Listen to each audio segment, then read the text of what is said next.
Hey everyone, it's me E and welcome back to my channel. In today's video, I'm going to be talking about the newest Story of Seasons or Harvest Moon game.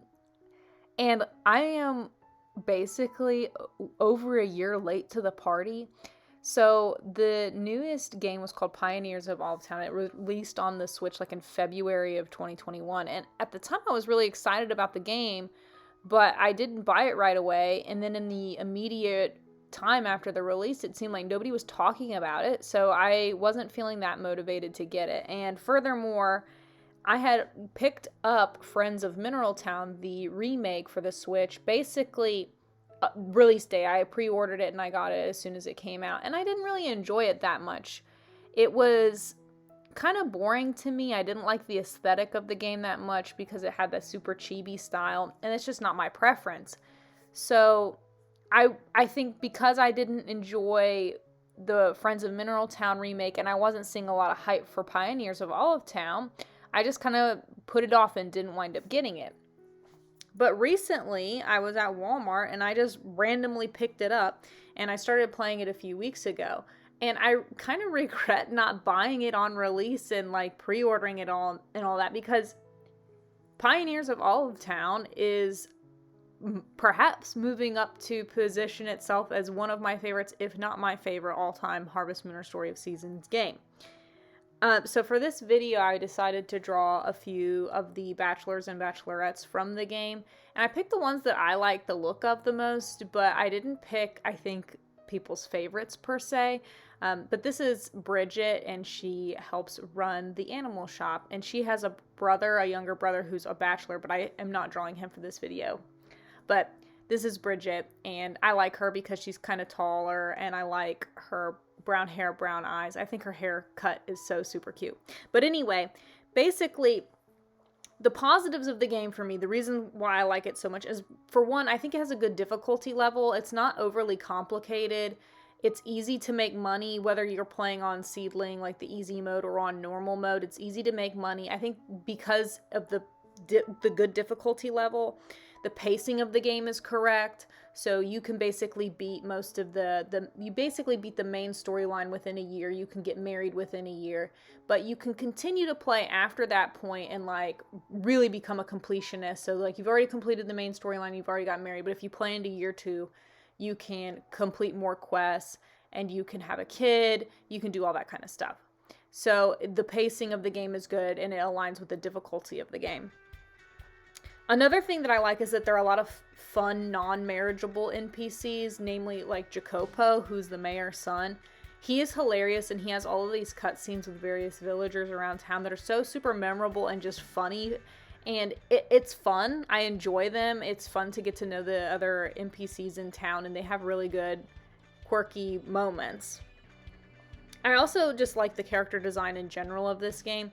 It doesn't have the super chibi style like Friends of Mineral Town had, and I don't really prefer the super chibi style. I like the character models to be a little bit more distinct, and like I said, Bridget's a taller bachelorette, so some of the bachelors and bachelorettes are taller or shorter, and I like that.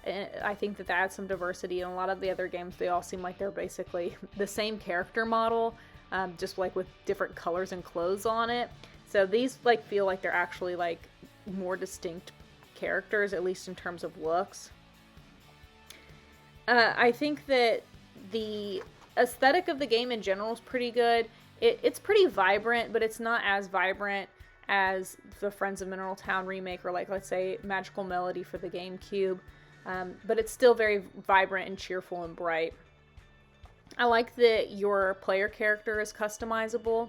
So you can change your skin tone, your eye color, your hairstyle, all of that, and a lot of it's not gender locked, so if you're playing as a girl character and you want to have really short boyish hair, you can. This bachelorette, this is not a bachelorette, this bachelor that I'm drawing now is Jack, and I think a lot of people kind of clown on him because he's so super like normal. He's just like very normal, average seeming kind of guy, but his 5 heart event was like incredible, like one of the best heart event cutscenes I've ever seen in a Harvest Moon or Story of Seasons game. So I didn't wind up picking him, but like watching his 5-heart event made me kind of regret not picking him, but he's really a really good bachelor in my opinion. Also, I think it's very replayable. So for me anyway, like I could see myself going back on another file, marrying Jack or marrying Emilio or whatever, one of the other bachelors in the game. I think that the map size is really good. So the size of your farm is really quite big and it expands at a good pace. So like just as you're thinking, I need more room, you're able to expand your farm and get more room. And in my opinion, by the end of the game, once you've fully expanded the farm, it's a good size. It has all the room that you would need for all the things you need to do. And the town is a good size too. Like for instance, in Tree of Tranquility or Animal Parade for the Wii, it's impossible to navigate that town in a timely fashion. The time moves really slowly in the game to accommodate for that, but that means that it takes you basically an hour to play one in-game day, which is just obviously grueling. It takes forever. It's very long. But with this, like, you can play through a whole day in 15 to 30 minutes, depending on what you're doing and how late you stay up in the game. And you're not eating up time walking around town. You can spend a full day on your farm working, and really you can run into town really quick if you need to. It's not like it's going to take you 30 minutes in real life to get all of your errands done in town. So I really appreciate the size of the map of the game. To me, it's like the perfect balance of, you know, still having that classic Harvest Moon Story of Seasons style without being overly cartoonish. It's right in that sweet spot for me. That's not to say that the game is perfect. I have a couple of problems with it. First of all, I won't say that it's totally lacking in diversity for the bachelors and bachelorettes. I actually think that this game in some ways is better than most Harvest Moon or Story of Season games in terms of diversity of bachelor and bachelorette. For instance, there are 2 non-white bachelors and 2 non-white bachelorettes, but, and that's out of 10 total, so 4 out of 10 are not white. And I mean, that's better than in most Harvest Moon or Story of Seasons games where they seem like they're all white, or you'll maybe get one who's not white, and a lot of times the one who isn't white is kind of vaguely Asian, which makes sense because these games are made in Japan. So to me, I think that it's nice to have 2 non-white bachelor choices, but 2 of the bachelors are blonde, like white blonde guys, and I think that we could have benefited, instead of having 2 blonde white guys, we could have had a black guy, or even just a guy with a different hair color. I don't know.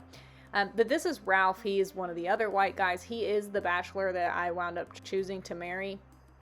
And I chose him because he's taller, but he is honestly a little bit boring, but I don't know. He seems like the kind of guy that would always make sure that both of his socks got in the hamper, and I like that about him. He just seems like a responsible, like, nice, conscientious person. He's always telling you that if you need any help with anything, he'd be happy to help you, which I like. And he seems like a helpful person. But anyway, I do wish that, you know, there was a black bachelor. There's a half black bachelorette. She's one of the 2 non-white options. The other one is obviously an Asian girl. But anyway, the only other thing that I really have a problem with is this game mechanic called Makers, which you might be familiar with from like Stardew Valley. It seems like they were kind of taking some inspiration from Stardew in this game. And the Makers, I don't generally have a problem with Makers. Makers have always been a part of the Harvest Moon Story of Seasons thing, but these are like makers that you have to craft, and then you put them out on your farm, and they're like all over the farm. I think that's the problem I have with them, is that they take up way too much space and you need way too many of them. It's like you have to have like 7 or 8 lumber makers to be able to keep up with the amount of lumber that you're cutting down in your farm. So like they take up a ton of space and they're really slow. Like most of the makers aren't that bad. You're basically able to produce, you know, products with the makers at the same pace that you're acquiring the raw materials, or at the same pace that you're needing the manufactured product. But some of the makers are not very well balanced. So one of them being the seed makers, which is kind of a late game acquisition anyway. You don't get the recipe and the ability to make it until not super late, but like you're not going to make it within the first month of the game. but the seed makers are really incredibly slow. So if you put 1 potato in, within 24 hours, you will have 2 potato seeds. And I just think that that's way too slow of a turnover. And you get a giant seed maker, but even still, it's basically you put 1 potato in and you get, I think it's like 6 potato seeds out of it, or 4, I don't know. But it still takes 24 hours.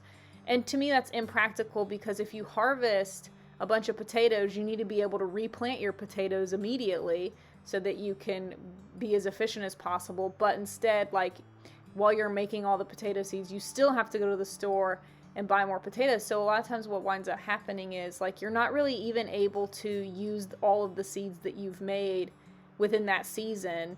You have to wait. It seems like you're gonna have to wait for an entire year before you're able to use the seeds that you've made, unless you unlock these special worlds where you can go where it's always that season.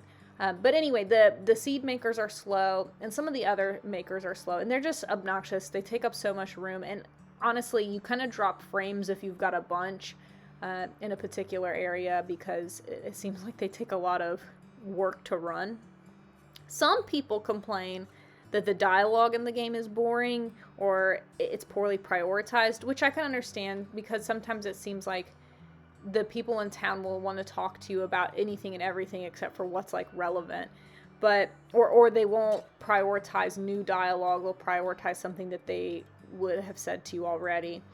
And I can see that, but I still think there's just so many charming and funny moments in this game that it more than makes up for maybe some poorly prioritized dialogue. But I think some of the non-marriageable NPCs would be more interesting marriage candidates.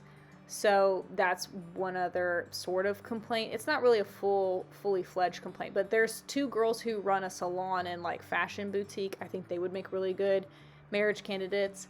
And there's 2 guys who run a tool shop who would both make good marriage candidates. One of them already has a girlfriend who would also be a good marriage candidate. But so I understand why he's not a candidate and why his girlfriend's not a candidate, but they're both still very interesting characters, and you maybe even would argue more interesting than the marriage candidates that we actually got. But I also like them as background characters. I like that they're not necessarily marriage candidates, because I feel like it's just fun to sit back and watch them as opposed to, you know, trying to romance them yourself.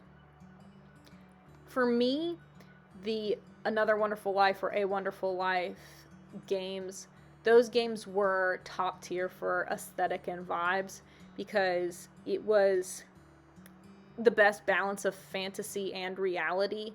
It really felt grounded.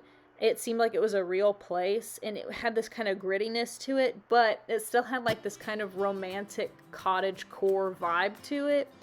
And it had the most rich NPCs too. It seemed like a real, like I said, a real place with real people with real stories. And part of the benefit of that game was that time progressed. Like, you grew old on your farm and your child would grow old on the farm. So that contributed to the realistic feeling, whereas in most other games, your child stays a toddler for forever.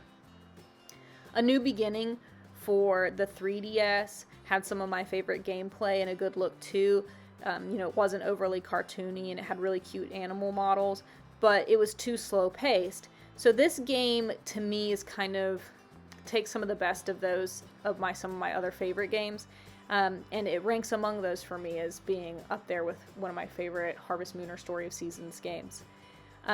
This is the final bachelorette that I have drawn for this video. This is Lynn. She works at the flower shop. I think she's really cool because I think her backstory is sort of similar to yours. She also came from the city and moved out to the country, and she like misses her city friends and stuff. And she's really cute, and she's the one of the non-white bachelorette options. She's obviously intended to be Asian. In my portrait of her, I think that I drew her kind of young looking, but I feel like her character model in the game is younger looking than most of the other bachelors or bachelorettes, so that's kind of why. I could imagine her being on the younger end anyway. Somebody who maybe just finished high school, and that's why she moved out of the house and onto her own, and she's really cute. And anyway, I think that all of the bachelors and bachelorettes are really cute. I like the number of bachelor and bachelorettes, 5 of each. I think it's a good number. I think in like Magical Melody, where you've got 10 of each plus a special bachelor or bachelorette, it's nice to have that many, but they don't get the opportunity to go very deep. They seem very shallow. One thing is, I do wish that they had rival marriage in this game, which they don't, and I like that aspect, but it seems like they're moving away from that. They haven't incorporated that in a while, so I guess we just have to get used to it. But anyway, we're basically wrapping up here. Thanks so much for watching this video and listening to me ramble about it. Let me know what you thought of Pioneers Fall of Town, if it's one of your favorites or one of your least favorites, and if that's the case, let me know why. And let me know if you think I'm crazy for liking it as much as I do. I am over 60 hours into the game, which is not that many. Like, for instance, I've been playing Animal Crossing New Horizons for like over 500 hours, but still 60 hours is a pretty good amount of time, especially considering I actually played Friends of Mineral Town for like 30, so I've already played it twice as much as the previous release, so I obviously like this one more. But let me know what you think, and have an awesome day. Thanks so much for watching. Bye!